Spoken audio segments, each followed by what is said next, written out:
Rebonjour pour l'épisode 5 de notre série, la philosophie qui gratte. Alors, aujourd'hui, je vais essayer de vous expliquer le plus clairement possible une thèse qui gratte.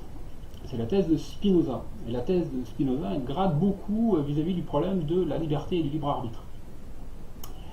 Alors, petit point de détail, je vous ai dit assez rapidement que libre arbitre et liberté c'est la même chose.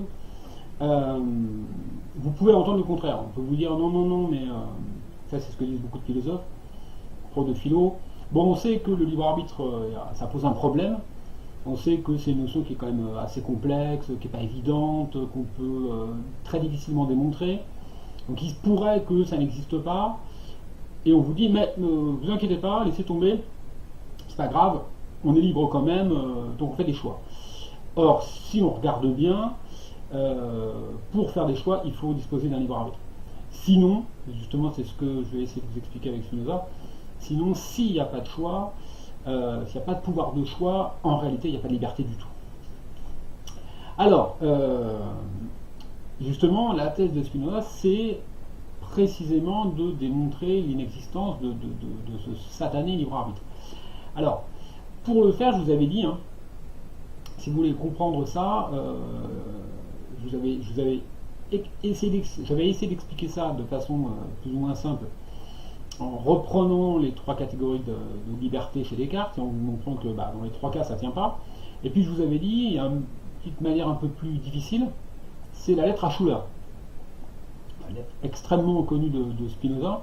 Je vous avais dit, elle est un peu bizarre, puisque il y a des sons d'une pierre qui dévale une pente, etc. Alors c'est vrai que quand on la donne en cours, première réaction des élèves quand même assez bizarre. Et puis quand on comprend qu'en réalité cette pierre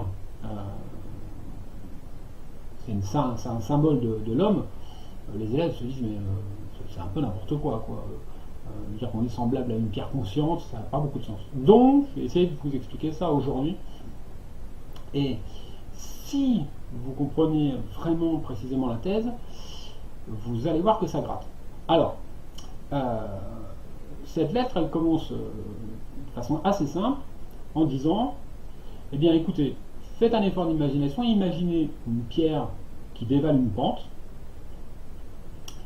et à un moment, alors qu'elle dévale la pente, vous faites un effort d'imagination, vous la dotez d'une conscience. Autrement dit, elle devient consciente, c'est-à-dire elle se rend compte qu'elle descend la pente.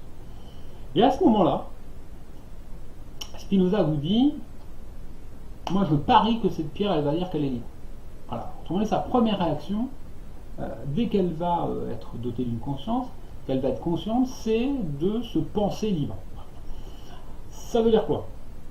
Ça veut dire que la pierre va penser qu'elle descend parce qu'elle le veut, qu'elle descend parce qu'elle l'a décidé, aussi bien, c'est pas dans la lettre, mais aussi bien que si elle s'arrêtait, elle pourrait penser qu'elle s'arrête parce qu'elle l'a décidé, parce qu'elle le veut, etc. Autrement dit, son comportement, spontanément, la pierre le considère comme étant libre, c'est-à-dire elle se considère comme étant à l'origine de son comportement. Aussi bien son comportement qui consiste à dévaler la pente, qu'à le dévaler d'une certaine manière, ou qu'à s'arrêter, etc. Et je pense que si on lui demandait pourquoi elle dévalait la pente, elle aurait spontanément tendance à dire que c'est parce qu'elle l'a choisi. Voilà le texte. Spinoza vous dit très rapidement que en fait on est en train de parler de l'homme. Ça veut dire quoi? Ça veut dire que si vous arrêtez quelqu'un dans la rue et que vous lui demandez ce qu'il pense de son comportement, il y a de grandes chances que la personne vous dise qu'elle est libre. Voilà. Pourquoi vous êtes là? Parce que je veux bien l'être, parce que j'ai décidé d'aller marcher. Pourquoi vous allez acheter ceci? C'est pas sûr que je l'achète, je vais décider, etc. etc. Qu'est-ce que vous allez faire après? La personne répondrait, je choisirais peut-être de rester là ou de rentrer chez moi.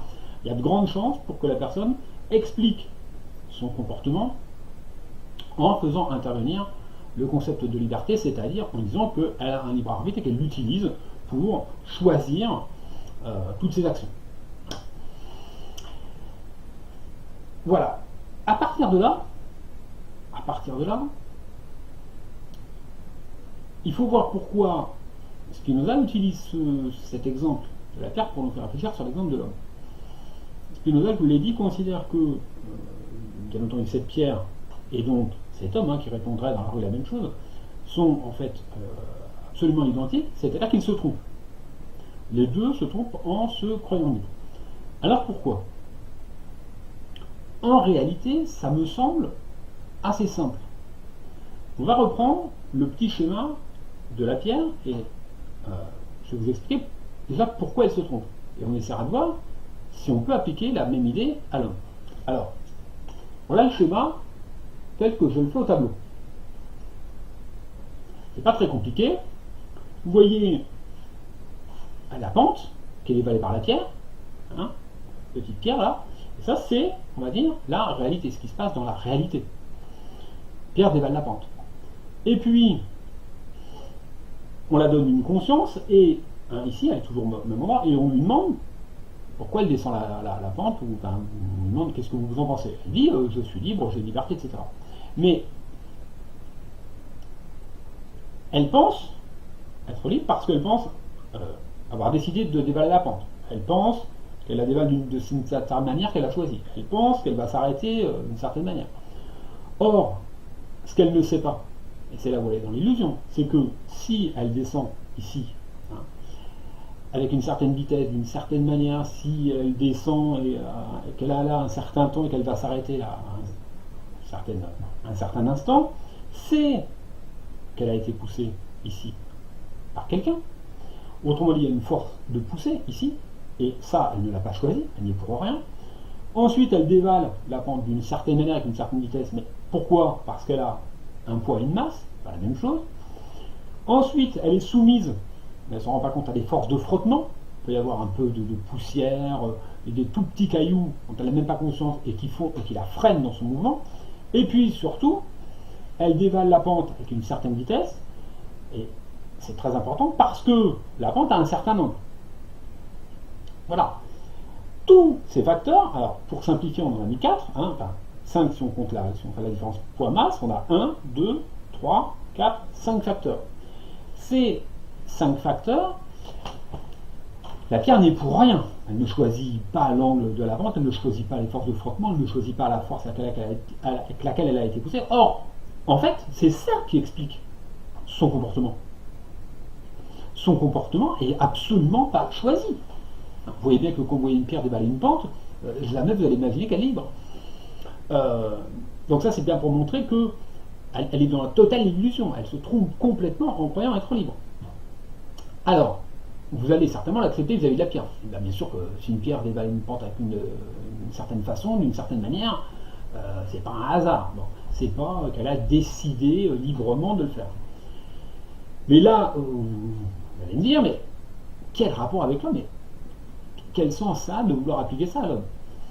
Alors, en réalité, c'est pour ça que ça gratte, ça a un sens, c'est même très très fort, parce que, je vous ai dit, cet homme dans la rue qui dit la même chose sur la terre, mais moi je suis libre, sous-entendu, j'ai choisi ceci, j'ai choisi cela, eh bien, Spinoza pense qu'il se trompe comme la pierre. Ça veut dire quoi? Ça veut dire qu'on devrait pouvoir expliquer le comportement de cet homme sans faire intervenir sa liberté. On devrait pouvoir expliquer le fait qu'il est là, ou qu'il répond comme ça, ou qu'il va faire ceci, ou qu'il va faire cela, en faisant intervenir les facteurs qui ressemblent à ceux dont je vous ai parlé tout à l'heure. Inclinaison de la pente, force de poussée, force de frottement, etc., etc. Alors, est-ce que c'est possible? Nous, qui écrivons un bouquin sur la liberté, nous pensons que c'est possible, et que c'est même toujours possible. Autrement dit qu'on est toujours dans l'illusion en se croyant libre. Ce qu'il faut, pour y parvenir, c'est prendre une situation très simple. Si vous prenez une situation extrêmement compliquée, ça va être très très dur à faire et vous garderez l'illusion d'être libre. En revanche, si vous prenez une situation simple, où, à peu près comme dans l'exemple de la pierre, vous ne faites intervenir que 4 ou 5 ou 6 facteurs. Vous pouvez les connaître et vous les faites intervenir. Vous allez voir assez simplement qu'on peut expliquer le comportement humain avec ces 6 facteurs sans faire intervenir le libre arbitre. Et ce qui peut être considéré comme une preuve, c'est qu'en connaissant les facteurs à l'avance, on va pouvoir prévoir à coup sûr le comportement d'une personne.